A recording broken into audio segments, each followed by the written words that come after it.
Sir लग्न होऊन 4-5 वर्ष झालीत, बरेच दवाखाने केले. दवाखान्यातून सूचना येते IVF करा म्हणून. IVF करावं का आयुर्वेदिक औषधं घ्यावीत?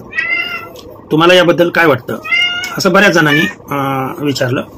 हे पहा, IVF ही शेवटची स्टेप आहे. जेव्हा तुम्ही सर्व प्रयत्नांनी हातबल होता, जिथे सर्व मार्ग खुंटतात, जसं जीवनामध्ये सुख प्राप्त करण्यासाठी शेवटचा मार्ग म्हणजे मृत्यू, ध्यानात ठेवा. IVF हे असंच आहे, शेवटचा मार्ग आहे तो. आणि त्या अगोदर आयुर्वेदिक औषधं खाऊन व्यवस्थितरित्या आपण ट्रीटमेंट करून घेणं, योग्य व्यक्तीच्या सल्ल्याने औषधं प्राशन केली तर आपणास अपत्य निश्चित होते. IVF करण्यापूर्वी आवर्जून हा सर्वांनी विचार करावा आणि त्याच्या पुढे पर्यायच नाही. फुल स्टॉप. जीवनाला फुल स्टॉप. वांज राहणे हा एकमेव पर्याय.